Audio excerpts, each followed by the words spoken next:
college this season. That's where you guys are kind of headed.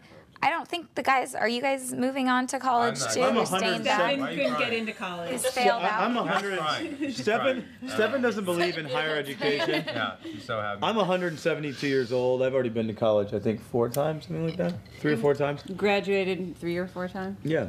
Caroline and Elena are going to college. Okay. And Bonnie. So all the girls. Kind of. Yeah. According to Bonnie's there in spirit. She's there. dead. According to Caroline, all the girls are going to college together. Bonnie's in the ghost class. Literally. Poor Bonnie. We should talk about Bonnie. Let's talk about Bonnie. I mean, but it Spirit left born. with nobody really knowing what happened to her besides Jeremy. How does that kind of I don't think Bonnie knows. unravel? I don't think Kat Bonnie's knows. completely accepted the fact that that's happened at all.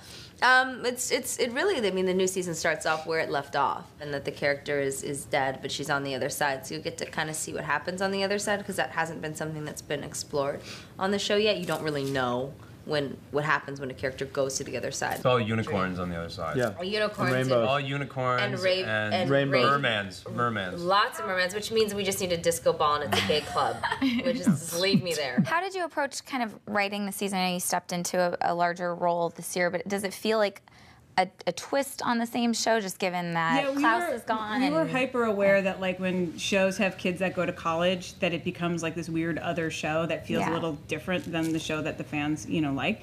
And so we just wanted to make sure that it felt like Vampire Diaries, yet it feels like a fresh start, a new season. And so I feel like we've got Mystic Falls stories with like Damon and Jeremy and stuff, and then Caroline and Bonnie and Elena have their new fun world. Paul, you kind of get to play something very different this season. We've seen dark sides of Stefan, but did you bring any different nuances, or don't still bring playing any similar? nuance. I bring all You don't bring any nuance. nuance to your performance, Shut Paul. your Let's mouth. just Come on. Yes, I'm. Just unbelievable nuances. It's just no. I'm kidding. I really, actually, to be honest with you, it was one of those things where You're happy about this. It's awesome. no. Yeah, I am. No, it's great. Tell me more about how Paul feels anyway, about so- this change. Can I answer the question, Mom? Dead. I'm dead. Mom. Okay, so I really, to be honest with you, like sort of just when I read the script is when I realized that Silas is actually a pretty funny guy. Yeah. So I think that it's going to be different because Stefan's not that. But it's all in the writing. It's not in the nuance performance. Why do you have to be such a hater? I'm loving Why on are you it. such a player hater? Don't joking. no. I'm leaving don't you leave me hanging. hanging. I'm leaving you hanging. Don't leave me hanging. All right, fine. Paul, actually, what's awesome about this whole thing? Such a player hater. No, actually, I'm about to give nothing but player love. Is that Stefan's a phenomenal character, but he's a very heavy, thoughtful dude. And now that guy is in a safe in the bottom of a lake for a while, and we get to play in a completely different realm in which we typically weren't able to play when it was just Damon and Stefan. There's no, not one guy was super serious about one thing while the other one was playing off of that seriousness and being the Joker. Now, Silas is a completely different guy, and if anything, has the upper hand, and so it totally changed the dynamic between the brothers, because ultimately you're seeing a doppelganger. If I say that again, I'm going to shoot myself.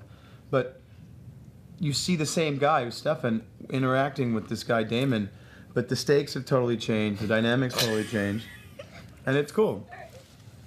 Now I know everything I need to know about my character. Okay, but what about, it kind of seems like it's a reverse for Damon this season, because he's usually kind of the bad boy, for lack of a better term, but now he's in a relationship, and I think on the panel today you said something about him being sweet. Yeah, it's pretty funny how much that's changed, because you see this, like sweet Damon who's sort of He's sweet, but he's coy still and- Damon. Like, he's not like all lovey-dovey like a different character. He's like, we've never really seen Damon in a real relationship.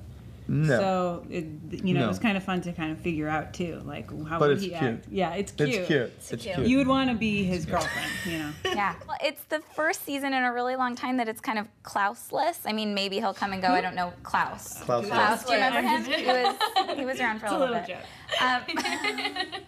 What does Mystic Falls look like now without Klaus? Is Silas really the main thing we need to be worrying about, or are there other entities that might be coming in? Well, it was funny last year because Klaus was the villain of the show, and we had to remind the audience why we wanted to kill him, because he didn't do anything that was that bad. Yeah. He loved Caroline. If you do this, I'm gonna kill your whole family. Yeah.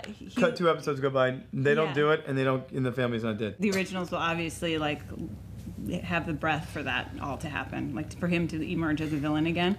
But I don't necessarily feel like there's a void in our show. I mean, Silas is an awesome villain. Oh, yeah, and totally. technically he's the first immortal, basically the first person to ever He's the exist. original. Yeah. I'm Haley Steinfeld, and you're watching ENTV.